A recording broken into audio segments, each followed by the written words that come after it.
Hello, guys, it's Austin, and welcome to yet again another amazing story. And I hope you guys will enjoy it. The airport was loud, chaotic, alive with the sound of rolling luggage and distant announcements. Chi Yuk moved through the crowd with the kind of quiet authority that came naturally to a man like him. One hand gripping the handle of his carry-on, the other wrapped around the small, warm hand of his 7-year-old daughter, Janet. They were heading to their gate. First class, London. His mother had been asking for weeks, and Janet had been bouncing with excitement since the night before, talking about the snow and the scones and whether her grandmother's cat still remembered her. Chi Yuk was smiling at something Janet had just said when it happened. A woman cut across his path so suddenly that he had no time to step aside. The collision was soft, barely anything, but enough to send something small spinning from her bag and landing flat against the airport floor. Hey, he started, but she was already gone. Moving fast, head slightly down, the long ropes of her dreadlocks swaying behind her. The crowd swallowed her whole like she had never existed. Chi Yuk blinked. He hadn't even seen her face properly. Dad! Janet had already crouched down. She picked up the small photograph and straightened up, holding it at arm's length the way children do when they're studying something carefully. Then her face changed. Dad, look. It's me. Janet. He took the photograph from her gently but firmly. Don't stare at it. It belongs to someone else. We'll hand it to the airport officers so that if the woman comes back looking for it. But Dad, Janet tugged on his sleeve. The baby in the picture. She looks like me. When I was a baby, Chi Yuk had been half-turning toward the information desk already. He stopped. He looked down at his daughter. Then he looked at the photograph. And the world around him went completely quiet. It was a hospital photograph. A woman lying in a hospital bed, clearly exhausted, clearly just having given birth, and beside her, a newborn baby. Tiny, wrapped in white, eyes barely open. But that face, that baby's face. His throat tightened. He had looked at Janet's baby pictures so many times over the years, he could have described every single one from memory. The slight pout, the roundness of the cheeks, the way her left ear folded just a little at the tip. This was Janet. How? How? His hand was shaking slightly when he reached into his pocket and dialed Nathan. His head of security picked up on the second ring. I need you here. Gate B. Now. Nathan arrived within 4 minutes, broad-shouldered, already scanning the crowd before Chi Yuk had even opened his mouth. Chi Yuk pulled him aside and showed him the photograph without a word. Nathan looked at it, then looked at Janet, then back at the photograph. Find her, Chi Yuk said quietly. She was just here. Dreadlocks. Black woman. She moved toward the east corridor. Go. The flight. Cancel it. Nathan didn't argue. He was already on his radio. Chi Yuk crouched to Janet's level and looked at her steadily. We're not going to London today, okay? Something came up. But I promise you we will go. Just not today. Janet searched his face the way children do when they know an adult is keeping something from them. Then she nodded slowly. Is it about the picture, Dad? He tucked a braid behind her ear. Let's get you something to eat. The search went on for hours. Nathan had deployed 6 men across the airport, covering every exit, every terminal, every camera blind spot they could identify. Chi Yuk sat in the private lounge with Janet beside him, going through her tablet, while he kept his eyes on the photograph. The woman in the hospital bed. He could see her face clearly now that he was really looking. Young, beautiful, something in her expression even beneath the exhaustion of labor, something soft and frightened and deeply in love with the child beside her. She was holding the baby's tiny fist with one finger. He had made a promise. 7 years ago, at his older brother Son's bedside, with machines beeping and the smell of antiseptic hanging in the air. Son had gripped his wrist and looked at him with eyes that were already going dim. Find her, Son had whispered. Janet's mother. Don't stop looking. Promise me. Chi Yuk had promised.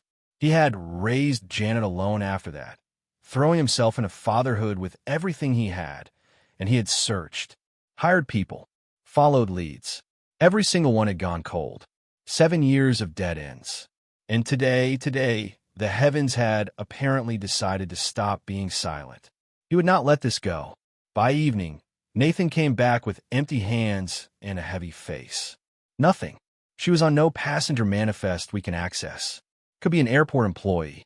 Could have come to receive someone. No footage clear enough to run. Chi Yuk stared at the photograph for a long moment.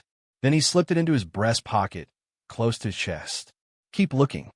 That night, Chi Yuk sat on the edge of Janet's bed in the soft yellow lamplight and read to her from the book she always chose, the one with the fox who traveled through 7 rivers to find his family. His voice was steady even when his mind was not. When he reached the last page, Janet was quiet for a moment. Her eyes were still open, staring at the ceiling. Dad, yes. Do you think I'll ever get to see my mummy? The question landed in his chest like something physical. He looked at her small face and felt the weight of every year he had carried that promise. Yes, he said, and he meant it with every part of himself. I promise you. She held his gaze for a moment, deciding whether to believe him. Then she nodded, closed her eyes, and within minutes, her breathing slowed into sleep. Chi Yuk sat there a little longer than he needed to. Then he went to his study. Nathan's report was already on his desk, a thin folder with a single line at the bottom. No further trace identified. Chi Yuk sat back in his chair, took the photograph out, and set it on the desk in front of him. The lamplight fell across it. He studied the woman's face. The dreadlocks spread across the hospital pillow. The gentle slope of her nose. The way she was looking at the baby, like the baby was the only thing in the world that had ever made sense. Where are you? He thought. He didn't sleep much that night. Salome had been running since the moment her extra shift ended. She had changed out of her airport uniform in the staff bathroom, grabbed her bag, and moved through the crowd faster than she normally would, heart already tight to her chest because she knew she was late. She was always late when the airport needed her. And today, of all days, her mother's memorial. She caught a cab outside the east exit and told the driver to go as fast as traffic would allow. She watched the city blur past the window and pressed her hand to her chest and breathed. She arrived at her family home at 9:15 in the evening. The candles inside were already burned low. The flowers her aunt had arranged were already wilting at the edges. The guests were mostly gone, and Sarah was standing in the middle of the living room with her arms crossed and an expression that Salome had memorized over 7 years of grief and guilt. Her twin sister.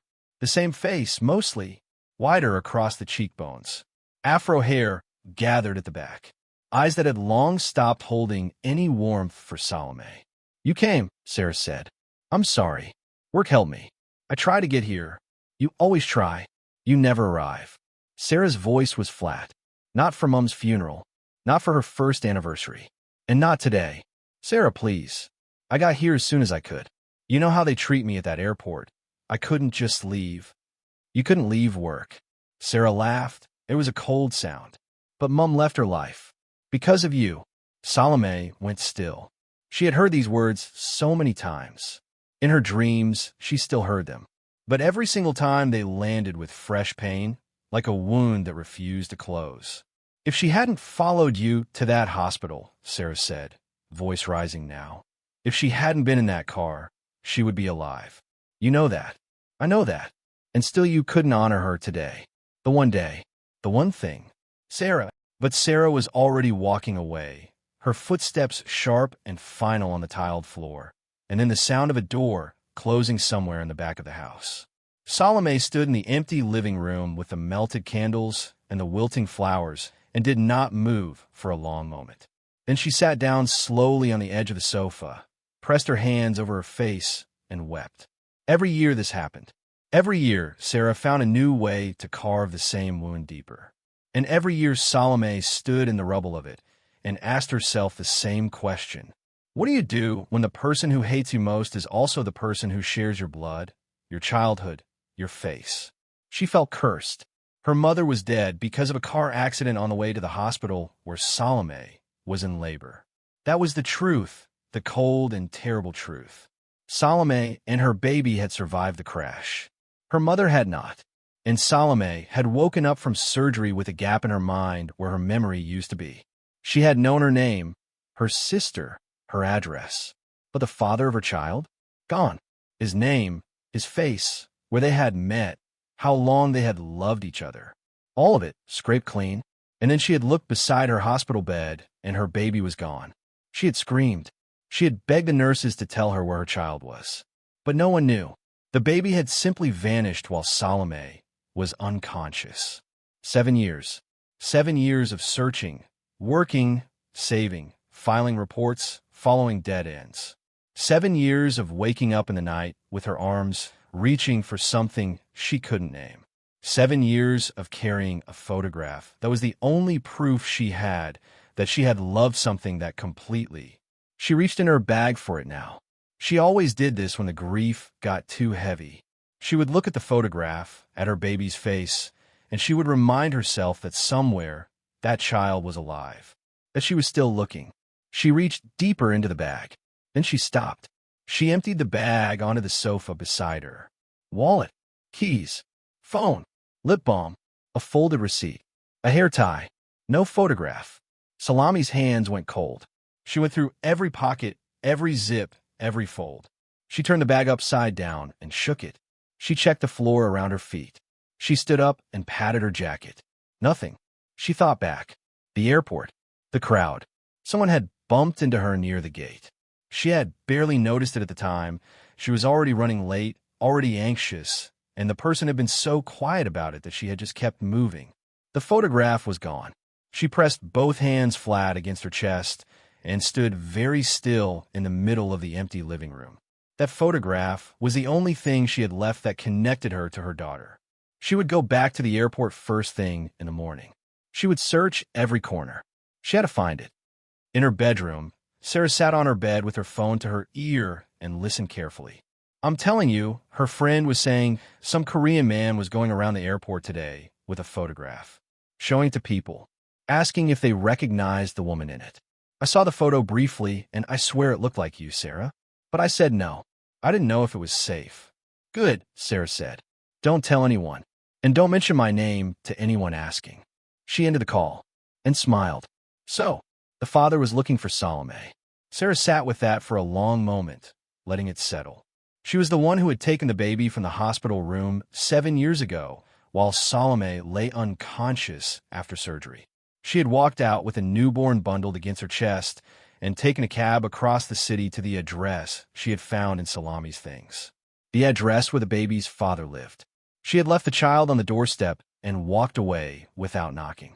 She had done it to punish Salome, because their mother had been driving to that hospital because of Salome, because it was Salome's baby, Salome's life, Salome's choice that had put their mother in that car on that night. And Sarah had been so full of fury and grief, and the particular kind of cruelty that only grief can produce, that taking the one thing Salome would wake up reaching for had felt like justice. It had felt like justice for 7 years. But now the father was looking, and he had money, clearly, if he had bodyguards. And whatever the father had left behind for his child, there would be inheritance attached to it. Sarah was not going to let Salome stumble into that. She pulled up a mirror on her phone and looked at herself. Her face, Salome's face, almost identical. Different hair, different energy, but the same bone structure, the same nose, the same mouth. She could do this. She would do this. The next morning, Sarah dressed carefully. She wore her hair down to soften her face. She went to the address she still remembered after 7 years, a large and quiet house in a well-guarded estate, and she told the man at the gate that she was there to see whoever lived here about a child. She was taken inside. The house was enormous, warm but minimalist, the kind of house that didn't need a try. The man who came to meet her in the sitting room was not who she expected. He was younger than she had pictured the father to be, lean, composed, watchful. He looked at her with dark eyes that were already calculating. For a moment, Sarah's performance almost slipped. This wasn't right. The father of Salome's child, from what little she had gathered 7 years ago, had been an older man. This person was different. Chi Yuk watched her hesitate and spoke first. You're looking for a child, he said. I think I'm looking for you. He told her then, gently but directly. His older brother Son had been the father of the child. Son had died a year after the baby arrived on their doorstep. He had raised Janet himself since then and had been searching for her mother ever since. Sarah processed this quickly. The inheritance would belong to Janet. And whoever Janet's mother was would have standing in all of it. She could work with this. She had opened her mouth to speak when the sound of small running feet came from upstairs. Janet appeared at the top of the staircase and then came bounding down, shouting, "Grandma," at what Sarah assumed was someone behind her. Then Janet reached the bottom step and saw Sarah. She stopped. She stared, and in a voice that was quiet and absolutely certain, she said, "You're not my mummy." The room went still. Sarah felt it like a fist to the stomach. She had not expected a 7-year-old to be the problem. Chi Yuk crouched to Janet's level immediately and brought out the photograph. He pointed gently to the woman in the picture and then to Sarah's face, showing Janet the resemblance, patient and careful. But Janet shook her head. She moved behind Chi Yuk's leg and watched Sarah from there with those steady, serious eyes that seemed far too old for her face. Sarah forced tears. She was a decent actress when it mattered, and right now it mattered. She pressed a hand to her chest and let her lip tremble and said softly, "It's okay. She doesn't know me yet. She'll get used to me. We just need time together." Chi Yuk straightened. He looked at Sarah for a moment, and then, with the measured courtesy of a man who was not yet satisfied but not yet ready to say so, he told her she was welcome to stay. There was much to discuss regarding what Sohn had left behind. A room would be prepared. Sarah thanked him with wet eyes and followed the maid upstairs. When she was gone, Chi Yuk stood in the corridor with the photograph in his hand. Nathan appeared at his elbow. They both looked at the photograph, then toward the direction Sarah had gone. "The hair," Nathan said quietly. "Not just the hair," Chi Yuk murmured. He was still staring at the image. "The face. Look at the face.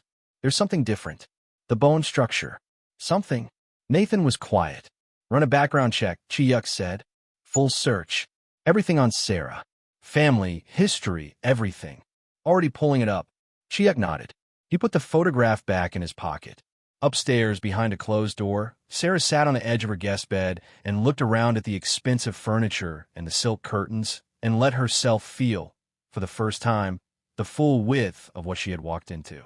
Then she thought about Janet, standing at the bottom of those stairs, looking at her with those knowing eyes. She would not let that child ruin this. The next morning at the airport, Salome moved through the terminal like a ghost. She had been fired. Her supervisor had called her in at 6 in the morning and told her that her consistent late arrivals and the extra shift she had disappeared from mid-process yesterday had been the final straw. 7 years of employment. Gone in a 5-minute meeting. But Salome barely registered it.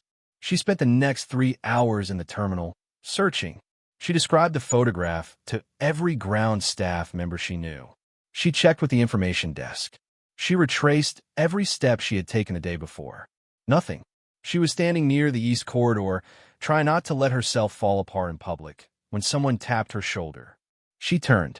An elderly Korean woman stood looking at her. Elegant, unhurried, with the kind of authority that didn't need volume to communicate itself. Behind her, at a respectful distance, stood 2 men who were clearly there to protect her. The woman looked at Salome's face with an expression that Salome could not quite read.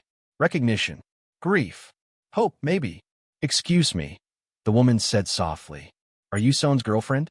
The one who had a child for him?" Salome blinked. "I'm sorry. I know this may seem strange. But your face..." The woman paused, composing herself. "I'm looking for the mother of my grandchild. I've been looking for a long time. And your face, something about your face." "I have a child," Salome said carefully. "But I don't know a Sohn. I lost my memory years ago. I don't know who the father is." The woman went very still. Then, quietly, "Please, come with me. There is someone I need you to see." There was something about her, something familiar that Salome could not place and could not explain. She should have said no. She didn't know this woman. She had nowhere to be and nothing left to lose. She said, "Okay." The house was in a quiet part of the city. Salome stepped through the front door and stopped. Something moved through her, a sensation she had no name for, like a key turning in a lock that had been rusted shut for years. She had been here before. She was certain of it, even though she had no memory to anchor the certainty to. And then, from somewhere upstairs, a child's voice rang out. "Grandma!" Salome turned. The little girl was flying down the staircase with the pure, reckless speed of someone who has never once been afraid of falling. She was 7 years old. She had her arms stretched out already toward the elderly woman who had just walked in. And halfway down the stairs, she saw Salome. She stopped so fast she almost stumbled. They stared at each other across the length of the hallway. Salome's breath left her body, not slowly, but all at once, like something had reached into her chest and opened a door she had been pressing against for 7 years. She knew. She did not need a photograph or a DNA test or anyone to tell her anything. She felt it in the same place she had felt the absence of this child for 7 years. The same place that had ached every morning when she woke up. Janet came down the last few stairs slowly now, eyes locked on Salome. And in a voice barely above a whisper, she said, "Mummy." Salome's knees almost gave. She crossed the hallway and dropped to her knees and opened her arms, and Janet came to her. Not cautiously, not shyly. She came to her the way a child comes home. Salome held her daughter for the first time in 7 years and sobbed. Deep, full-body sobs that she had no control over and did not try to control. She pressed her face into Janet's small shoulder and held on. Janet held on too. "I knew," Janet whispered into her mother's neck. "I knew you were real." Salome could not speak. She just held her. Chi Yuk had come down the stairs just in time. He stood at the bottom step and watched the scene in his hallway and did not move. His mother stood a little to the side with her hands clasped in front of her and tears she was not bothering to blink away. After a long moment, Chi Yuk walked forward and said, quietly, "Mother, what is going on?" Mrs. June turned to him and said simply, "What does it look like?" "I reunited a mother and her daughter." "But I already—" Chi Yuk stopped. He looked from Salome to Janet and back again. The photograph in his pocket felt suddenly very loud, and then a sound came from the top of the stairs. A sharp intake of breath. Everyone looked up. Sarah was standing on the landing. Sarah's face had gone the color of ash. She stood at the top of the stairs with one hand gripping the banister, and her eyes moving rapidly between Salome below and the expressions on every face in the hallway. Chi Yuk's confusion. Mrs. June's quiet certainty. Janet still buried in Salome's arms. And Salome, who had looked up at the sound and was now staring at her sister with eyes that were still wet, but were quickly filling with something else entirely. Sarah had always been quick. Even as a child, when things went wrong, she was already 3 steps ahead calculating her exit. But standing there at the top of those stairs with the truth laid out below her like a map, she could no longer fold back up. She found she had nowhere to go. She came down the stairs slowly. Every step was deliberate.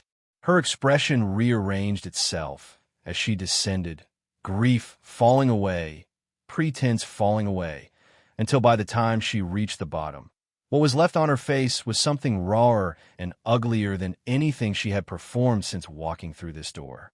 It was fury. She crossed the hallway and stopped in front of Salome and looked at her, this woman who wore her face but had always somehow gotten everything that Sarah felt should have been shared between them. Their mother's softness, people's warmth, and now this. A child, an inheritance, a family that had spent 7 years searching for her. "So you're happy now?" Sarah's voice came out low and sharp. "You finally have everything again." Salome slowly rose from her crouch, keeping one hand on Janet's shoulder. She looked at her sister and did not say a word. She was waiting, and Sarah, perhaps because she was tired of holding it, perhaps because there was nowhere left to hide it, let it go. She told him everything. How she had walked into the hospital room while Salome lay unconscious after surgery. How she had looked at the baby in the crib beside the bed and felt nothing but rage. How their mother was already dead by then, and Salome was lying there breathing when their mother was not, and the unfairness of it had been so enormous that Sarah had needed to do something with it, or she would have drowned. So she had taken the baby. She had walked out of that hospital with Janet against her chest and taken her across the city to an address she had found scrawled on a piece of paper in Salome's bag. A name and an address she had recognized from things Salome had mentioned once or twice when she was still telling Sarah things. She had left the baby on the doorstep. No note, no knock, She had simply placed her there and walked away. And then she had gone back to the hospital and sat beside her unconscious sister's bed and waited for her to wake up. And when Salome had woken up and reached for her baby and found nothing but empty air, Sarah had watched. She had held Salome's hand while she screamed for the nurses. She had been there through every moment of that first frantic hour. She had done all of it and said nothing. For 7 years, she had said nothing. The hallway was completely silent when she finished. Janet had pressed herself closer against Salome's side and was looking at Sarah with eyes that held no anger yet, only the particular seriousness of a child trying to understand something that adults are still struggling to name. Salome had not moved. Her hand on Janet's shoulder had not moved, but her face had changed slowly over the course of Sarah's confession, moving through pain and disbelief and something that looked, heartbreakingly, almost like she had always suspected and had spent 7 years hoping she was wrong. "You knew," Salome said. Her voice was very quiet. "You knew I had lost my memories. You sat beside me in that hospital while I was screaming for my baby, and you knew exactly where she was." Sarah said nothing. "You knew who the father was. You had his address. You knew where my child was every single day for 7 years." Salome's voice cracked on a last word, but she did not look away. "And you let me search. You watched me work myself into the ground at that airport, filing every report, following every dead end. You watched me grieve. Every single year, on Mom's memorial, you stood in front of me and blamed me, and the whole time you were carrying this. You deserved it," Sarah said, but the words came out smaller than she intended. "I deserved to lose my daughter." Sarah's jaw tightened. "You deserve to know what it feels like to lose something because of someone else's choices. Mom is dead because of an accident." Salome's voice rose for the first time. "An accident, Sarah, not a choice. I did not choose for that car to be hit. I did not choose for any of it. And Mom would never have wanted this. You know that." Sarah flinched, just slightly, just enough. It was Mrs. June who moved first. She walked forward with the measured pace of a woman who had lived long enough to know that some things cannot be left for later. She stopped in front of Sarah and looked at her for a long moment. Then she raised her hand and slapped her, clean and direct, the way you stop something that has gone on long enough. Sarah's head turned with it. "You took a child from her mother," Mrs. June said, voice low but carrying to every corner of that hallway. "You let a mother grieve for 7 years, knowing exactly where her daughter was. That is not grief. That is not justice. That is a crime." She turned to the bodyguard at her left. "Take her to the police station. She will answer for the abduction of this child." The guard stepped forward. Sarah looked around the room once, quickly, calculating, finding no allies. Her eyes landed on Salome one last time, and for just a moment something flickered there that might have been the beginning of regret. But it came too late, and both of them knew it. She was let out. The front door closed. The hallway breathed again. Salome stood with both arms around Janet now and pressed her lips to the top of her daughter's head and closed her eyes. She was shaking, not violently, but the fine, deep trembling of someone who has been holding something enormous for a very long time and has finally, at great cost, been allowed to set it down. Janet reached up and took Salome's hand in both of hers. "Don't cry, Mummy," she said, in the particular solemn tone of a child who has decided to be brave on someone else's behalf. "I'm here now." Salome laughed through her tears. It was a broken, beautiful sound. Mrs. June touched Salome's arm gently. "Come, let the child rest. We will talk." Later, when Janet had been settled upstairs and the house had gone quiet around the edges, the three of them sat at the dining table. Mrs. June with her tea, Salome with her hands wrapped around a glass of water she had barely touched, Chi Yuk across from her with the photograph on the table between them. He talked, carefully, filling in the parts of a story that Salome had only ever held fragments of. Son, his older brother. He described him without embellishment, the kind of man who was easy to love because he did not try to make himself impressive. Warm, stubborn, quietly devoted to the people he chose. He and Salome had been together for about 1.5 years before an urgent matter had pulled him abroad suddenly. The plan had been for him to return within weeks. He had not known Salome was pregnant when he left. He had come back to find a baby on his doorstep, and no trace of the woman he had left behind. Their shared apartment had been vacated. Her number had been disconnected. He had searched with everything he had. But Sarah had made Salome invisible to him, and with her memory gone, Salome had no thread to pull to find her way back. "He never believed you abandoned her," Chi Yuk said. He said it quietly but firmly, like it mattered that Salome hear it clearly. Even in his worst moments, when the evidence suggested you had simply disappeared, he refused to believe it was a choice. He told me once that the woman he knew was not capable of leaving her own child. He said if you were gone, then something must have happened to you. Salome pressed her hand over her mouth. He searched until he became too ill to search anymore, Chi Yuk continued. And on his deathbed, the last thing he asked of me was to continue looking. He made me promise. He said if he couldn't find you himself, then the least he could do was make sure someone kept trying after he was gone. The tears Salome had thought she was done with came back. All of it. 7 years. The grief she had carried thinking the father of her child was someone who didn't want to be found, someone who had perhaps wanted her to disappear. And all along he had been on the other side of the same wall, pressing his hands against it, calling her name. Mrs. June reached across the table and covered Salome's hand with her own. She didn't say anything. Sometimes the most honest response to someone else's pain is simply to be there inside it with them. Chi Yuk slid the photograph across the table until it sat in front of Salome. She looked down at it. Herself in a hospital bed, barely 24 hours after one of the worst nights of her life, looking at her newborn daughter like she was the only solid thing in a tilting world. She remembered taking this photograph. She remembered the nurse who had offered to take it. She remembered not wanting to look away from the baby long enough to pose. She did not remember anything that came after. Sohn's will, Chi Yuk said, was written with the belief that Janet's mother was out there and would eventually be found. Everything is held in Janet's name, and you're her mother. There are legal processes to go through, but none of them will be obstacles. We'll make sure of it.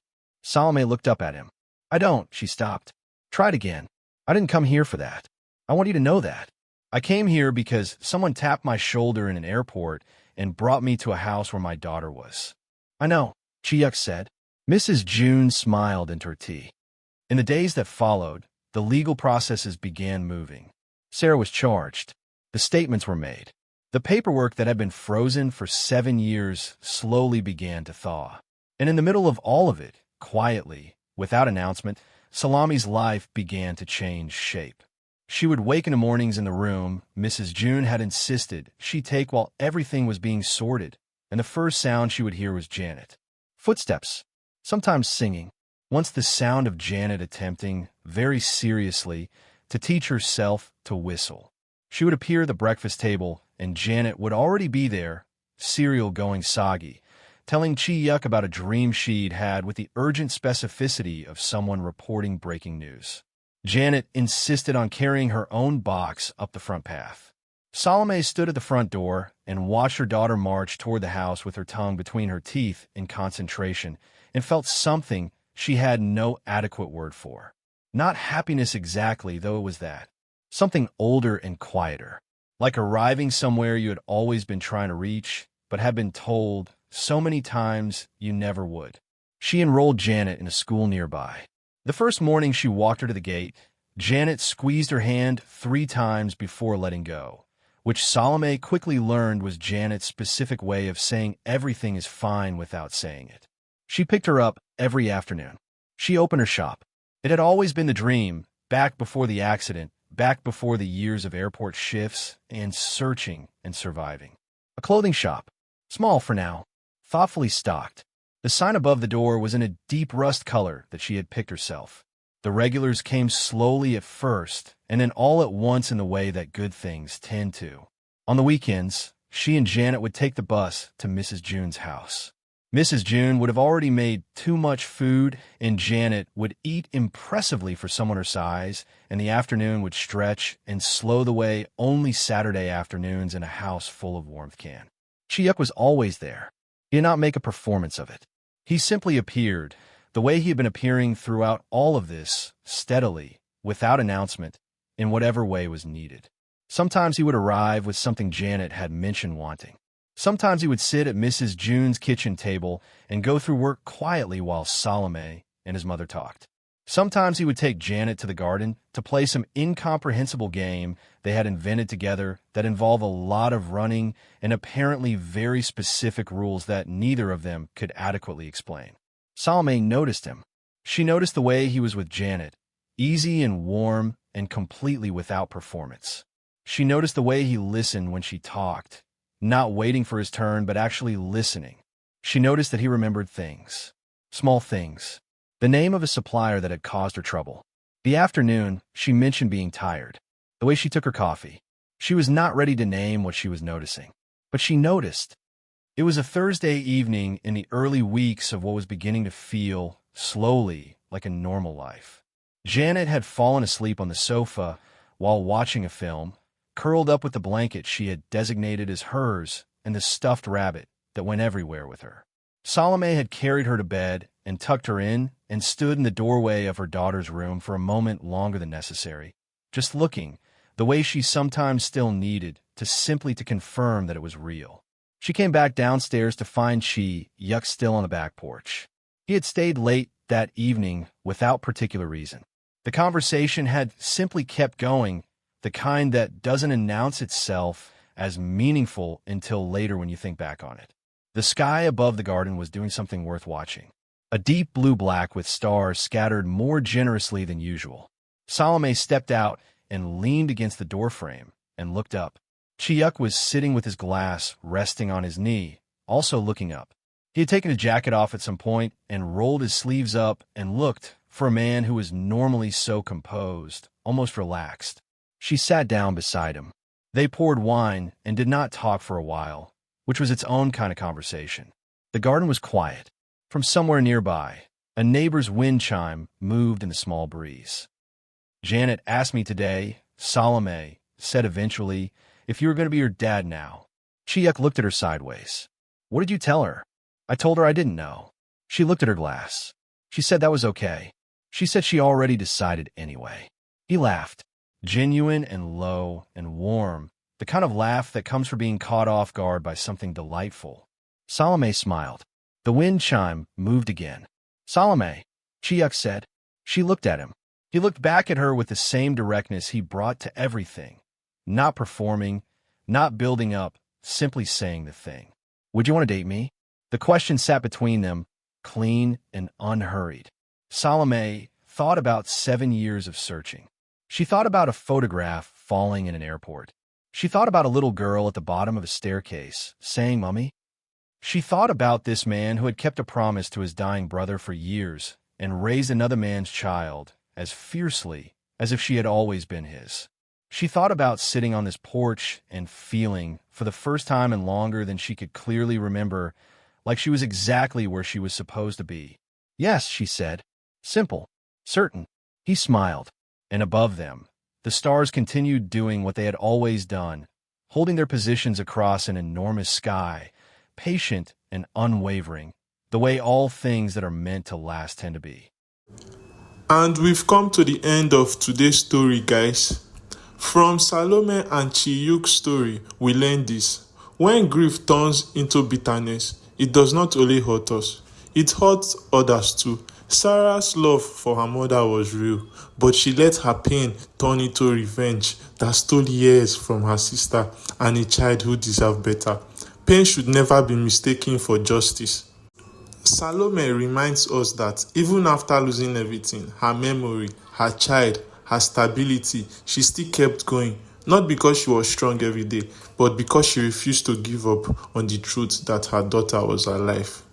Chi Yuk shows what it means to keep a promise, even when it costs you. Some commitments are not about conveniences, they are about loyalty. So hold on to people who stay. Keep your promises, and when life brings someone back to you, trust what your heart knows before doubt speaks louder.